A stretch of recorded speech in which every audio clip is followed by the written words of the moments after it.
Quero dizer primeiramente que é uma honra para mim estar dividindo esse espaço aqui com vocês, tá? E a gente vai abordar hoje os preenchimentos faciais de uma forma geral. Antes de mais nada, eu quero me apresentar. Me chamo Emily Maria, sou farmacêutica, formada pela ACES. Sou especialista em farmácia estética, formada pela Unifip. Possuo residência em harmonização facial. Sou docente de pós-graduação pela Unifip também, ministrante de cursos livres na área da saúde estética, palestrante e responsável técnica e proprietária do consultório Doutora Emily Maria Saúde Estética Avançada. Então, como eu já falei anteriormente para vocês, hoje a gente vai abordar o preenchimento facial de uma forma geral, tá? A gente vai falar sobre ácido hialurônico e sobre outros preenchedores como a hidroxiapatita de cálcio, sobre o ácido L-polilático, PMMA, mas a gente vai focar mais no ácido hialurônico, tá? Então, vamos lá. Vamos começar. O que são preenchedores? Os materiais preenchedores são implantes que são utilizados em diferentes planos de profundidade do tecido facial, que vão da derme até o periósteo, com a finalidade de devolver o volume perdido, harmonizar as proporções faciais ou suavizar sulcos e marcas, tá? Então, o preenchimento facial ele tem um papel importantíssimo na harmonização facial. Essas duas imagens aí vocês vão ver mais para frente, elas ampliadas. A primeira imagem, ela mostra as camadas da pele e as possíveis aplicações que a gente pode estar fazendo, os possíveis preenchedores, onde a gente pode estar aplicando cada preenchedor, tá? E a segunda imagem é uma representação de antes e depois de um tecido volumizado, tá? Como, por exemplo, com o ácido hialurônico. Então, é impossível falar sobre preenchedor sem antes falar sobre harmonização facial também, né? Sei que muita gente aqui já falou sobre a harmonização facial, sobre a definição, né? Que é um conjunto de técnicas que são aplicadas para melhorar a harmonia do rosto. Na verdade, não só os preenchedores, mas também a toxina botulínica, os fios faciais e muitos outros procedimentos estão ligados na área da harmonização facial. Eles são importantes para a gente estar realizando essa harmonização facial, tá? E a harmonização facial visa tratar o envelhecimento facial, que tem como característica a perda da elasticidade da pele, queda dos tecidos, músculos e gordura, mas também transformar traços, aumentando lábios, evidenciando contornos, por exemplo, tá? Isso tudo a gente precisa lembrar de respeitar os limites de onde a gente pode ir. Essa imagem aqui que eu coloquei para vocês é bem interessante e ela fala do que a gente pode tratar com a harmonização facial, tanto com preenchedores, quanto com fios, quanto com toxina botulínica, tá? Então, eu coloquei algumas definições aqui para vocês também sobre o que é estética, que é a apreciação da beleza ou combinação de qualidades que proporcionam intenso prazer aos sentidos, as faculdades intelectuais e morais do indivíduo. E a beleza também está relacionada a uma sensação de prazer também, diante da visualização de um objeto, um som de uma pessoa, tá? Então, a aparência facial, ela tem um papel importante na autoestima de um indivíduo. E a presença de alterações ou deformidades influencia negativamente o aspecto psicológico e social desse indivíduo, tá? Então, a gente vai realizar essas mudanças, mas através de uma análise facial e também seguindo os padrões de beleza. E aí, esses padrões de beleza, eles não são aleatórios também. Como vocês já viram também anteriormente, essa imagem é magnífica para definir padrão de beleza, né? Como a doutora Geisiane já falou também, que os padrões de beleza, eles mudam de tempos em tempos, mas existem algumas características que são preservadas para definir o padrão de beleza, tá? E não é aleatório. E aí, na imagem da esquerda, a gente tem as características femininas de um padrão de beleza, que são olhos e bocas marcantes, o rosto hexagonal com proeminência zigomática, evidenciando maçãs do rosto, criando sinuosidade e feminilidade. Enquanto que as características masculinas, elas têm um ângulo, os ângulos bem marcados, nariz imponente, mandíbula e mento bem evidentes, tá? Então, antes da gente realizar qualquer técnica de harmonização facial, a gente precisa também avaliar e diferenciar as características de gênero, respeitando essas características para que a gente não torne o que é masculino feminino e nem o que é feminino masculino, tá? Eu acho que vocês já viram essa imagem em algum lugar, que é a máscara FI, que foi criada pelo cirurgião plástico Steven Marquardt, que tem o objetivo de determinar se um rosto é bonito, através da simetria, tá? Então, quando ele criou essa máscara, ele se baseou em sequências matemáticas, se baseou no triângulo de ouro e na proporção áurea. E ainda falando em padrão de beleza, a gente precisa considerar as proporções faciais, tá? Então, o rosto proporcional, a gente pode estar dividindo ele em 3 partes, e essas partes, elas precisam ser simétricas, tá? Precisam ter medidas iguais ou muito próximas, e isso está relacionado à atratividade daquela face. E aí nós podemos dividir em terço superior, que vai se iniciar do tríqueo até a glabela. O tríqueo é essa linha do cabelo. O terço médio, que se inicia na glabela e vai até o ponto inferior subnasal. E o terço inferior, que se inicia no ponto subnasal e vai até o mento. E esse terço inferior, ele ainda pode ser subdividido em mais outras 3 partes, tá? A primeira parte representa um terço desse terço inferior e as outras partes representam os 2 terços, tá? Então, a gente também precisa considerar o triângulo da beleza, o triângulo da juventude. Um rosto jovem, ele vai ter um triângulo invertido. Se a gente traçar 3 linhas partindo de forma que o ápice do triângulo seja no ponto central do mento e a base do triângulo seja no malar, considerando também que as estruturas devem estar em seus devidos lugares, a gente vai ter esse triângulo invertido. E com o processo de envelhecimento, a gente tem a quadralização facial, consequentemente, a gente tem a perda de atratividade dessa face.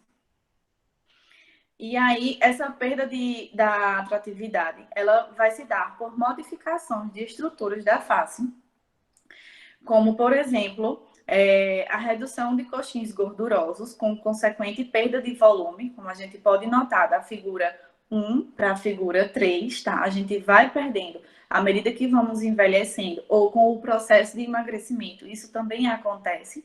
Os coxins gordurosos, os compartimentos de gordura, eles são absorvidos, tá? E aí eles causam a perda de volume. Então, acontece também uma queda gravitacional da pele e dos tecidos subjacentes. Acontece o aumento e desprendimento das inserções entre a pele e os tecidos moles. E aí eu vou ter um aumento das rugas, o surgimento ou aumento das rugas. A absorção e remodelamento ósseo. E essa absorção óssea, o remodelamento, ele vai me trazer também o aumento das cavidades.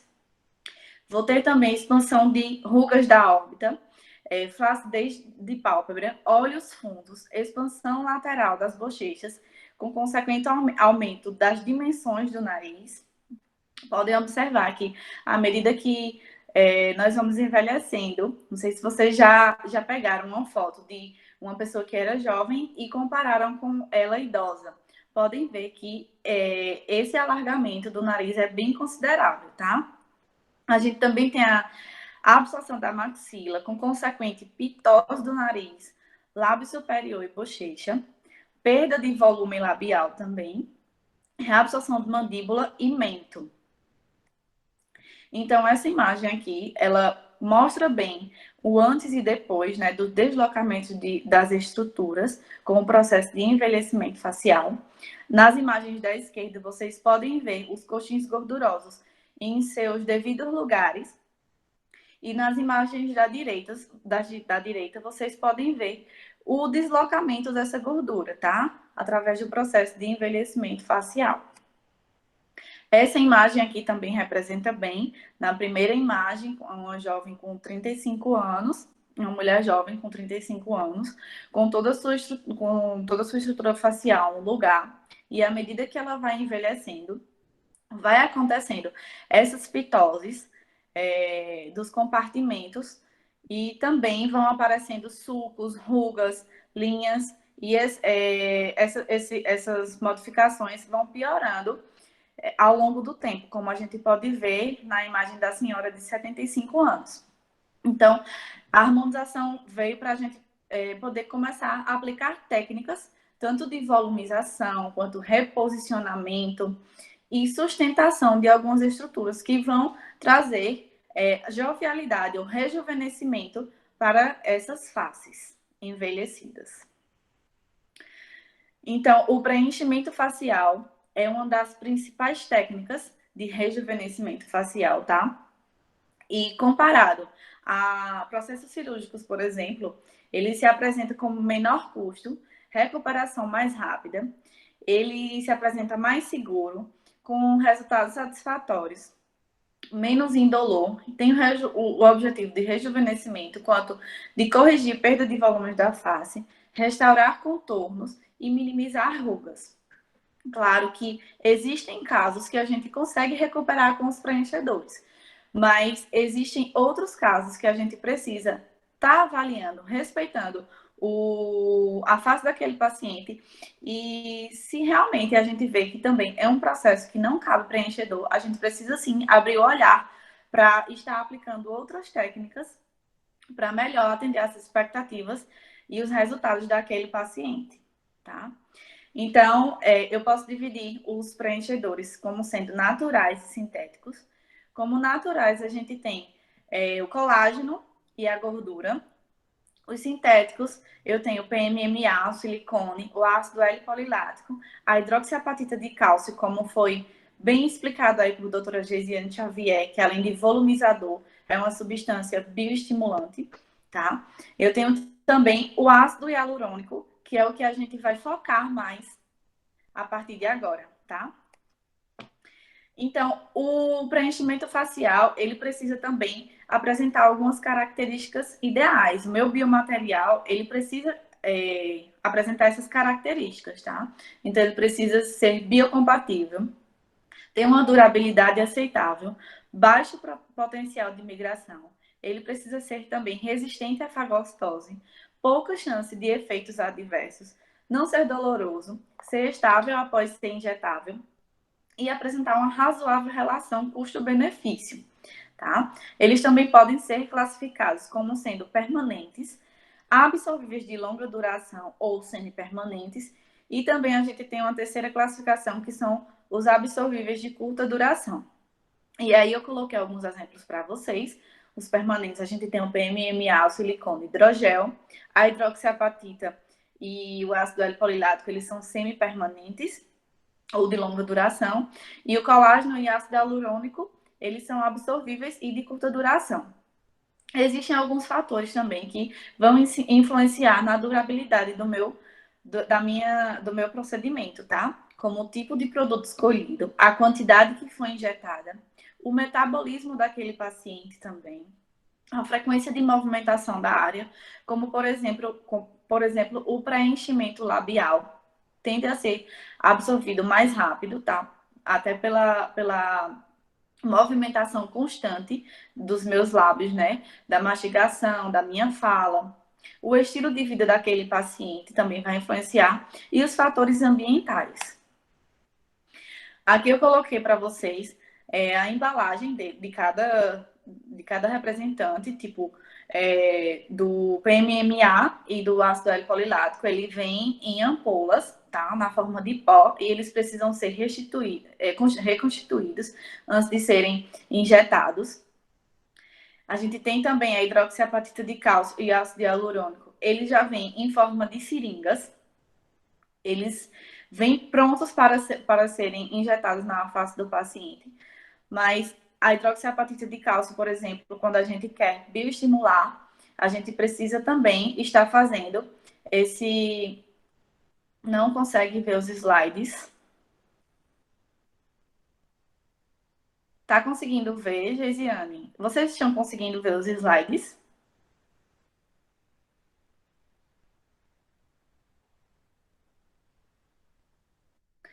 Pronto, então acho que é. Pronto, ótimo. Voltando.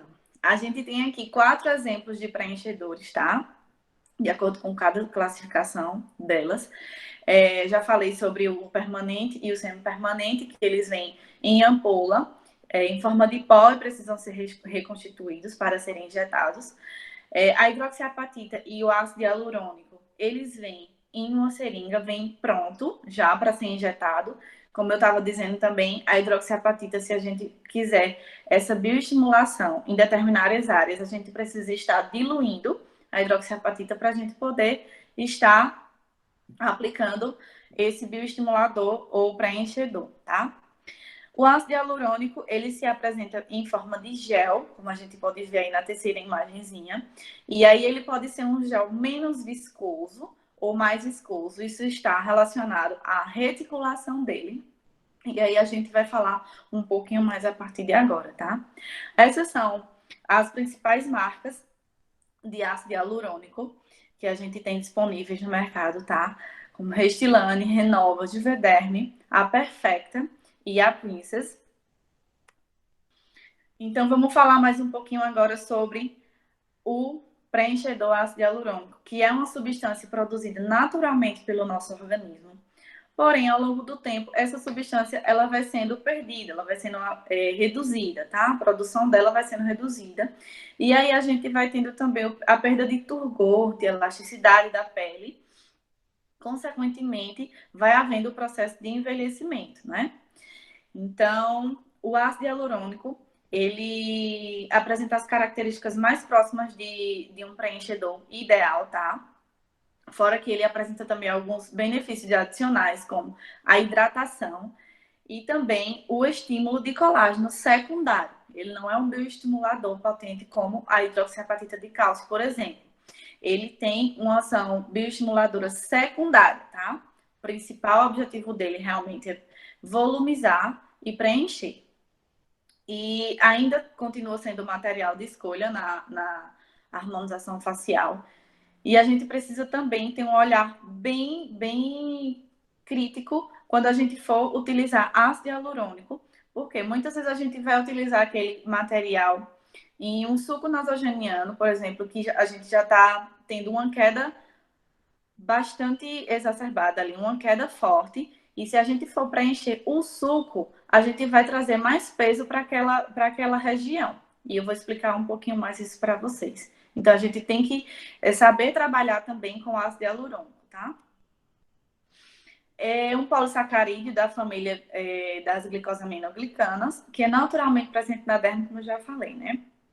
E os sintéticos apresentam vários graus de viscosidade, que está relacionado também à reticulação. E isso influencia na escolha do meu produto, tá? Em relação à área a ser tratada. Em relação à profundidade também que esse material vai ser injetado, tá? Para materiais mais densos, eu vou escolher áreas técnicas de profunda injeção, por exemplo. E eu vou falar sobre isso também mais na frente. Vocês também vão escutar muito falar sobre crosslink. O crosslink é uma tecnologia, tá? Que foi composta,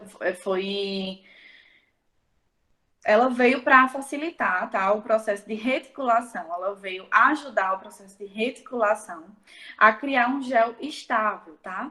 E ela tem a capacidade de oferecer firmeza a esse preenchedor. Sem esse processo de crosslink, o ácido hialurônico ele ficaria instável e aí ele seria rapidamente absorvido.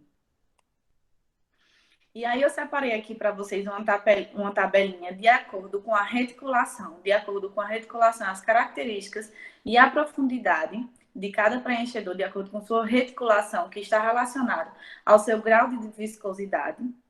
Quanto menos viscoso, menos reticulado, e quanto mais viscoso, mais reticulado. Então, como eu já falei, a gente precisa saber disso para saber onde eu posso injetar. Em que camada eu vou estar injetando aquele biomaterial, tá? Então, aqui a gente tem aquela imagem do início mais ampliada, com suas camadas, as camadas da pele, né? Então, de acordo com a tabelinha, preenchedores não reticulados, eles vão se apresentar como sendo produtos mais leves, de baixa durabilidade, e o plano de aplicação dele precisa ser derme superficial. Ele tem uma finalidade de hidratar, como, por exemplo, que é o caso do Skin Buster, tá?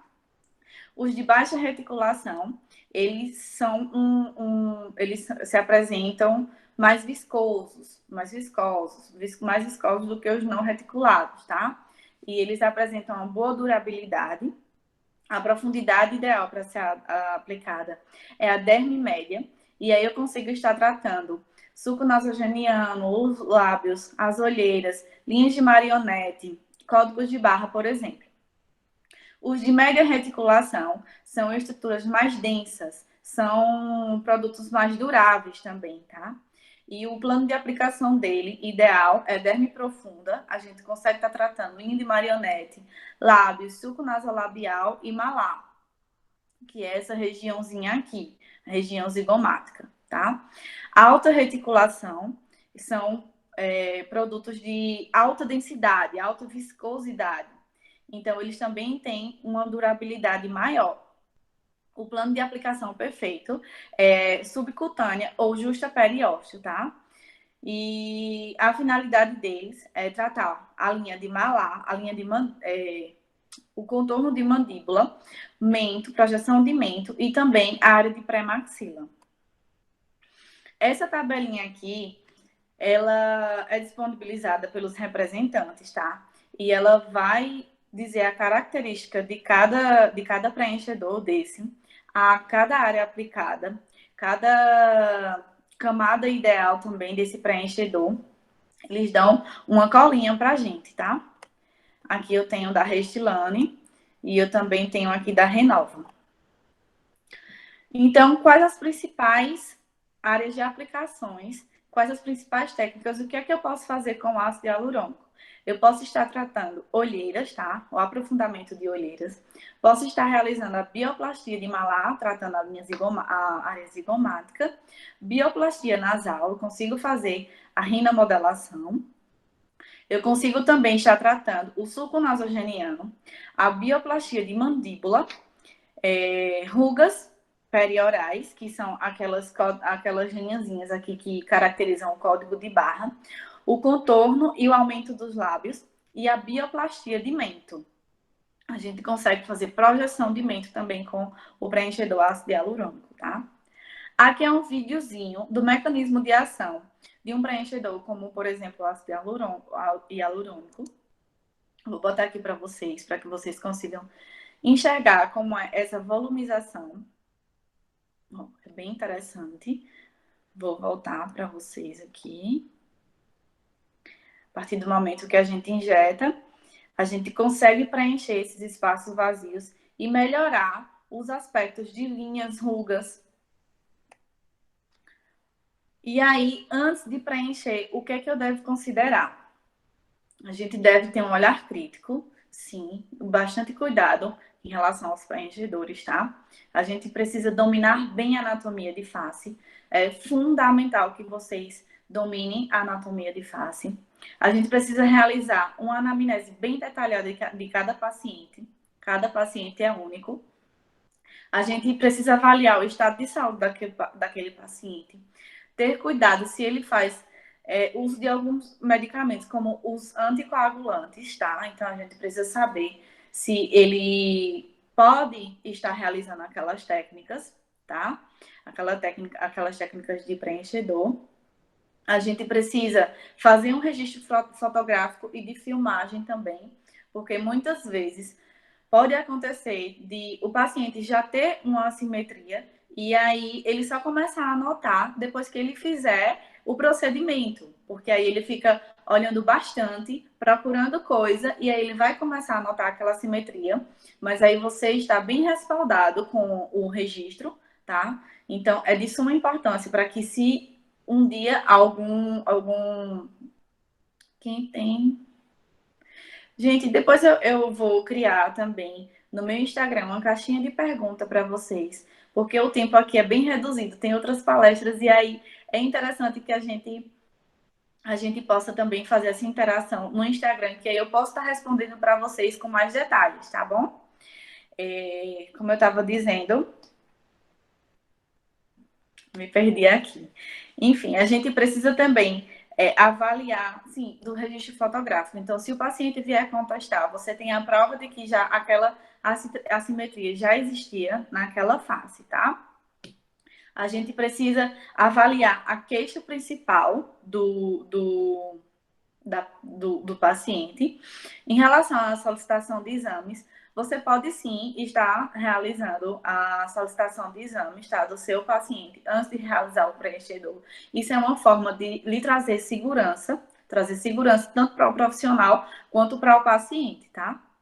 Com relação à queixa, a gente precisa avaliar a queixa principal, a gente precisa palpar aquela pele do paciente, mas a gente precisa deixar bem claro para aquele paciente o que eu posso realmente oferecer para ele diante da necessidade dele. Muitas vezes um paciente, por exemplo, quer preencher o sulco nasolabial, mas eu preciso antes... Vamos lá. Eu estava falando, sim, você tem que realizar essa anamnese, essa análise com muita cautela, porque muitas vezes o paciente chega se queixando de uma coisa, mas você precisa tratar outra, como o exemplo que eu estava dando. Tem pacientes que têm o suco nasogeniano bem evidente, mas eles precisam, por exemplo, tratar a sustentação da face, porque muitas vezes eu tenho uma queda, e aí se eu for preencher, eu vou trazer mais queda para aquela face. Então, a gente tem que ser bem claro com o nosso paciente também.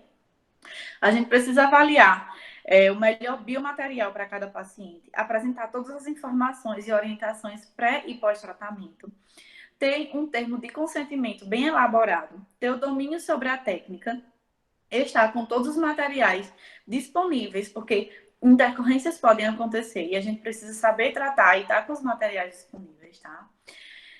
A gente também precisa apresentar ao paciente as contraindicações, precisa estar atento, conhecer essas contraindicações, como quadros de alergia a algum componente da fórmula, grávidas, lactantes, doenças autoimunes não controlados não devem realizar o procedimento de preenchimento facial, tá?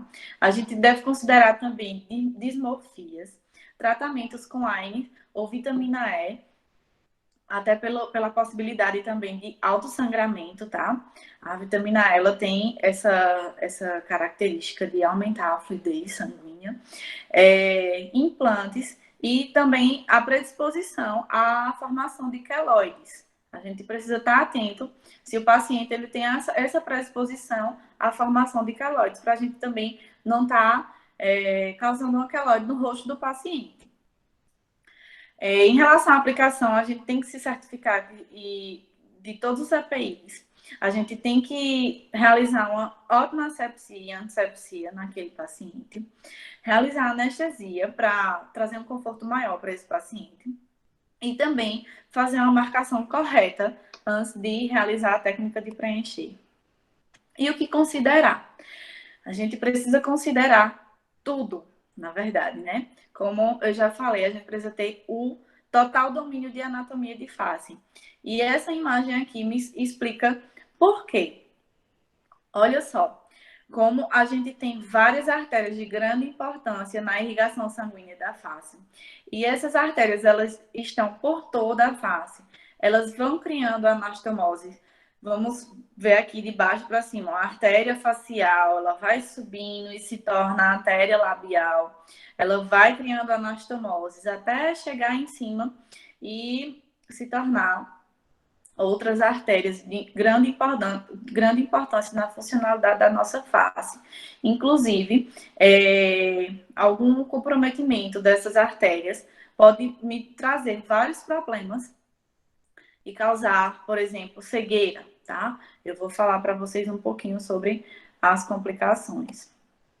Aqui a gente tem mais uma representação de áreas de risco que a gente precisa ter bastante cuidado. Por isso, mais uma vez, que a gente precisa dominar a anatomia de face. Um conselho que eu dou para vocês é investir em material de anatomia de face. Invistam em cursos também de anatomia de face antes de começar qualquer procedimento, seja ele dos mais simples aos mais avançados, tá?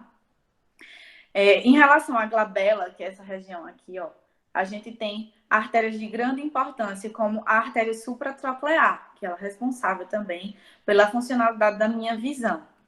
Aqui, ó, artéria supratroclear, tá? Eu aconselho vocês a nunca preencherem nessa região da glabela. Existem outros tratamentos que a gente pode estar fazendo que são tão eficazes, como a colocação de fios de PDO para estímulo de colágeno daquela área, tá? A aplicação também de toxina botulínica associada aos fios de PDO são muito eficientes para o tratamento de rugas da glabela, tá?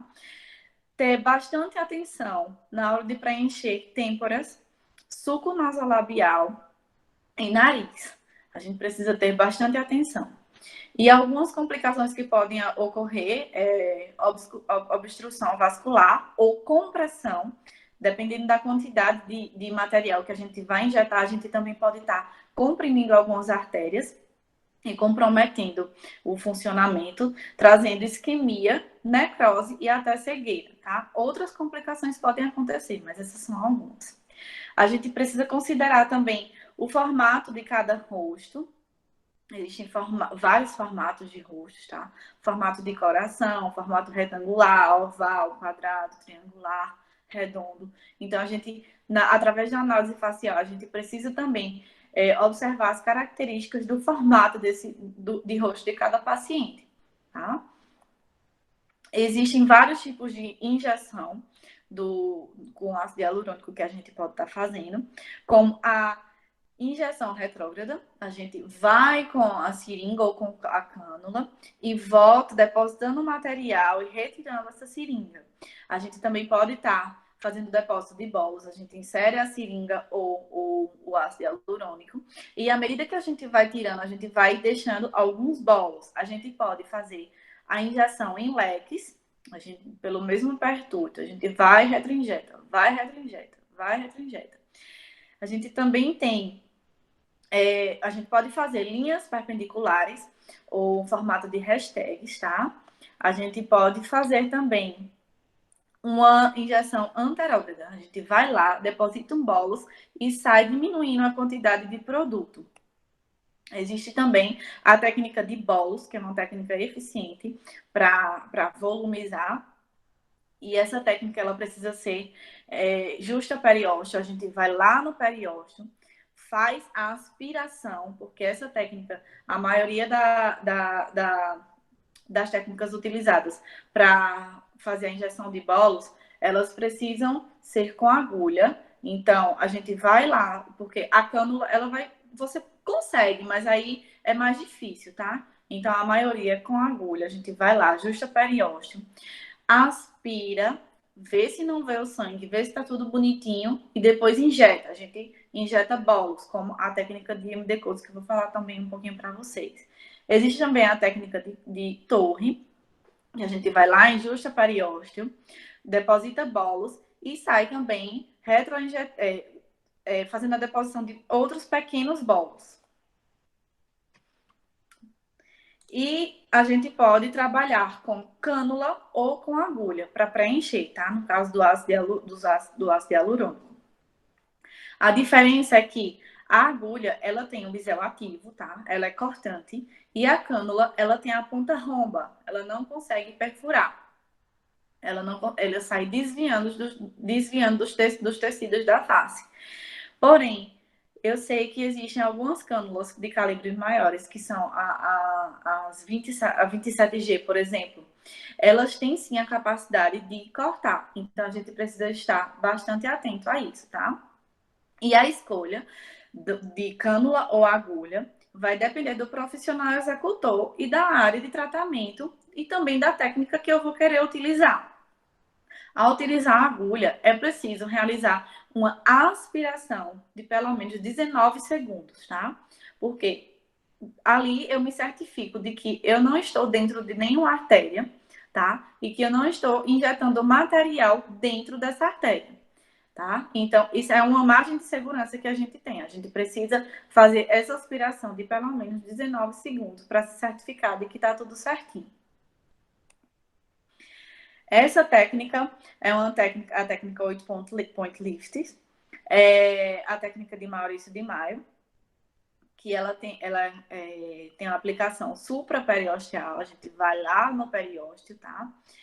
Tem a finalidade de restaurar e sustentar o volume facial através da aplicação de ácido hialurônico em 8 áreas estratégicas da face. O resultado que a gente tem, ele possibilita nos trazer um resultado imediato. A gente já vê logo após a técnica o resultado, tá? Traz mínimo desconforto para o paciente. Pacientes que estão iniciando a queda facial, a gente pode estar aplicando essa técnica. E ela é utilizada, por exemplo, para definição muscular, para estar trabalhando a região zigomática, tá? Para eu estar projetando o malar, eu posso estar grampeando, puxo a região zigomática, vou lá em periósteo, faço tipo uma técnica de grampear mesmo e deposito bolos. E aí eu marco 3 pontos, por exemplo, e aí eu faço essa deposição de bolos. E isso vai me possibilitar, por exemplo, uma sustentação dessa minha face. Agora eu vou falar um pouquinho para vocês sobre as regiões que a gente pode estar preenchendo, tá? A região de malar, por exemplo, que tem a finalidade de evidenciar a maçã do rosto, trazer sustentação também para a minha face e suavizar rugas e suco nasogeniano. Como eu já falei dessa técnica para vocês, vocês podem ver aqui que o profissional ele está esticando essa região. Após ele esticar, ele vai com a agulha, vai lá em periósteo e sai depositando os bolos. E assim eu vou promover um lifting facial. A gente precisa ter bastante cuidado para não prometer também coisas que a gente não pode cumprir, tá? Com ácido hialurônico, porque a gente tem limite de quantidade para injetar e tem limite de quanto a gente consegue sustentar com ácido hialurônico. Muitas vezes, essa sustentação, ela realmente vai precisar ser feita com um fio de PDO espiculado, que é o fio de tração. Mas, dependendo da queda, a gente consegue sim fazer essa reestruturação dessa face, tá? E tá melhorando tanto a região zigomática, trazendo volume, quanto o aspecto do bigode chinês, ou suco nasolabial. E aí a gente consegue melhorar esse aspecto da região da maçã do rosto. O preenchimento de bigode chinês, tá? Ou suco nasolabial, nasogeniano, a gente pode estar realizando retroinjeção e depositando aquele material ali. Consequentemente, a gente vai ter uma melhora desse suco, tá? Mas antes disso, como eu já falei, é interessante a gente analisar se esse paciente não tem muita queda e se a gente, ao preencher ali, não vai estar trazendo mais queda ou não vai trazer um volume de forma que fique um aspecto feio para o paciente, tá? A finalidade dessa técnica para preencher o suco nasolabial é reduzir essa linha, né? E aqui é um resultado de uma paciente minha, que a gente realizou tanto a estruturação, a gente trabalhou a região zigomática malar, e também a gente realizou um preenchimento do suco nasogeniano nela. Essa paciente, ela é super novinha, mas ela já apresentava uma quedazinha acentuada, tá? Ela emagreceu bastante e depois desse processo de emagrecimento, ela ficou com essa queda que a incomodava bastante. Então, nós trabalhamos a área zigomática com a técnica de MD Coats, tá? A gente realizou a injeção em bolos na área zigomática, na área malar, e também realizamos, na mesma sessão, o preenchimento de suco nasogeniano. E aí vocês podem ver o antes e depois, o quanto deu uma melhorada boa no sulco nasogeniano e também no aspecto do malar dela, né? Que aqui nessa primeira imagem de cima vocês veem que tá bem... Ela já tinha, na verdade, realizado um preenchimento há 1 ano e meio atrás. E aí, agora nós colocamos de novo o preenchedor aqui nessa área zigomática dela. A gente utilizou ácido hialurônico, tá? Tanto na região de malar quanto no sulco nasogeniano. O preenchimento de olheira, a gente também pode estar trabalhando o aprofundamento dessas olheiras, tá? O principal objetivo do preenchimento de olheira não é tratar escurecimento. A gente tem uma melhora do escurecimento, porque a gente tem uma melhora da vascularização, a gente tem uma melhora na hidratação daquela região, mas o principal objetivo desse preenchimento é realmente trazer volume para um aprofundamento que tem naquela área, tá? A gente tem a finalidade de reduzir a profundidade, melhorando o aspecto abaixo dos olhos. Esse também é um resultado meu, é um pós-imediato, a gente tirou a foto assim que terminamos o procedimento. O material utilizado foi o ácido hialurônico, a gente trabalhou a calha lacrimal dela. O preenchimento de mandíbula, ele tem a finalidade de evidenciar o contorno, também tem a finalidade de melhorar essa estrutura, realizar a estruturação na face e a redução de submento, da gordura do submento também, tá? Aí é redução da gordura do submento. Então, a gente consegue estar melhorando e também consegue estar definindo essa mandíbula. Aqui é um resultado de um curso onde eu participei, um dos cursos, né, na verdade, foi um curso de harmonização e volumização 3D da doutora Gesiane. E essa mandíbula a gente fez lá, a gente produziu lá, a gente usou ácido hialurônico e hidroxiapatita de cálcio, tá? E ele chegou, na verdade, querendo uma mandíbula bem projetada, né? Mas aí, isso também vai depender da quantidade de material que vai ser utilizado. O resultado vai ser proporcional à quantidade de material, tá? Então, a gente tem que deixar isso bem claro para o paciente. A gente não pode dar falsas esperanças para eles, tá? Então, se eu não me engano, a gente utilizou 2 ml de ácido hialurônico e uma seringa de hidroxiapatita de cálcio, nesse caso. A gente também pode estar trabalhando a região do mento ou do queixo, né? Trazendo projeção para esse mento. A gente melhora o perfil, a gente também consegue reduzir o aspecto de gordura submentoniana, tá? E a gente também consegue estar alongando essa face. Aqui a gente tem uma representação, tá?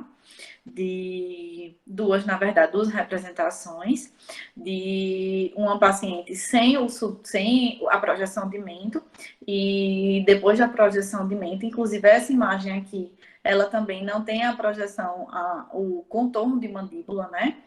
Então, vocês podem ver aqui o quanto melhora o meu perfil, o quanto traz beleza, o quanto traz mais harmonia para essa face. Aqui eu trouxe imagens de duas maravilhosas, né? Duas mulheres lindas, que ficaram ainda mais lindas depois da harmonização facial, que provavelmente elas utilizaram ácido hialurônico nesses contornos delas, né? Ó, vocês podem ver aqui o alongamento da face, vocês podem ver também a melhora da definição dos contornos, tanto de mandíbula quanto de mento. Cléo Pires realizou também preenchimento labial, trabalhou também região zigomática, então realmente ficou show a harmonização dela. E também dá uma sensação de magreza, né? E Marina Rui Barbosa também. Daqui para cá a gente pode notar também o alongamento e o afinamento do rosto.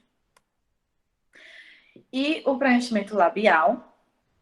Esse preenchimento a gente precisa ter olhar com bastante particularidade ele assim, né?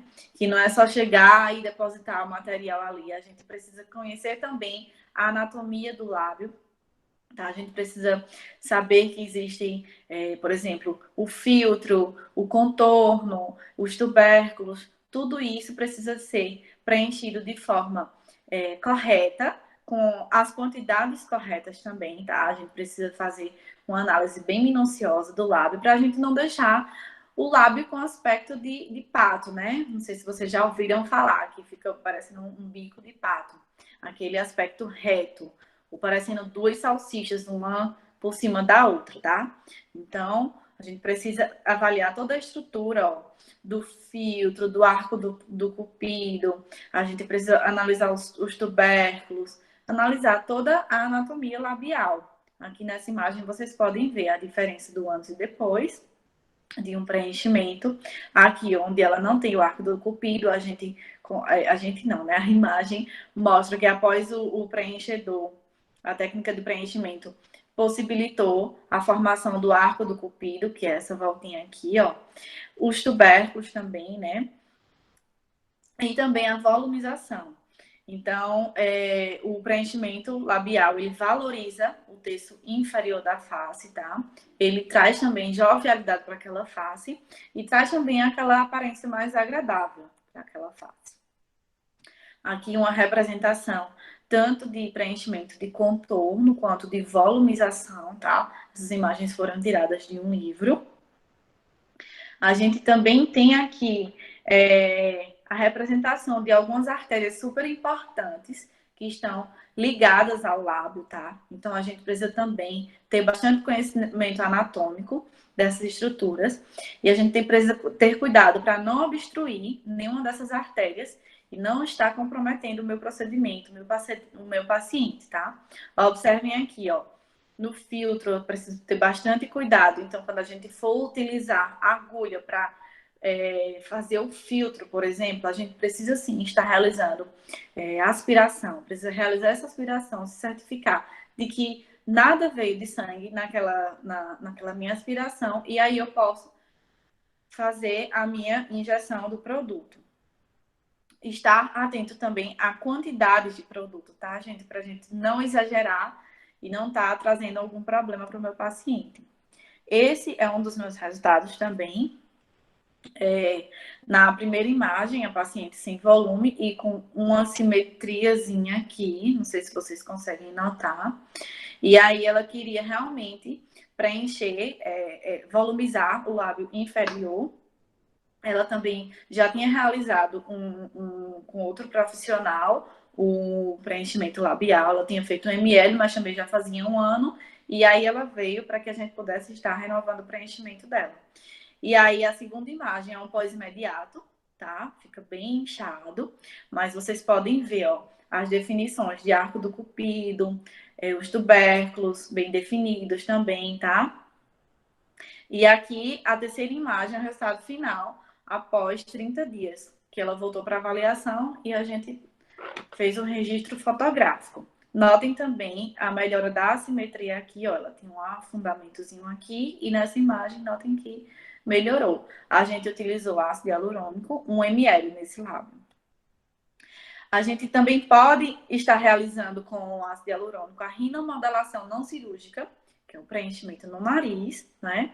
Vocês podem notar aqui a diferença de um lado para o outro, da mesma paciente. Essa imagem também é de livro, tá? A gente pode estar melhorando o terço médio da face, melhora a estrutura do nariz, valoriza a aparência do terço médio e melhora o perfil também desse paciente. Aqui outro exemplo, essa imagem também é de livro. Observem que a gente precisa realizar a marcação também, tá? E esse antes e depois, ó, melhorou bastante o perfil dessa paciente. Aqui a gente está trabalhando a perfiloplastia, né? Essa mesma paciente, ela realizou também o preenchimento de mento, ela fez uma projeção de mento e também um preenchimento labial, ela fez uma volumização. Observem na primeira imagem que ela tinha aqui o lábio superior bem fininho, o lábio inferior também, mas o superior muito mais fino. E olhem como melhorou bastante depois da perfiloplastia, né? Ela fez a rinomodelação, ela fez a volumização labial e a projeção de mento. Aqui é um resultado maravilhoso também desse cantor maravilhoso também, Alok, né? O DJ Alok.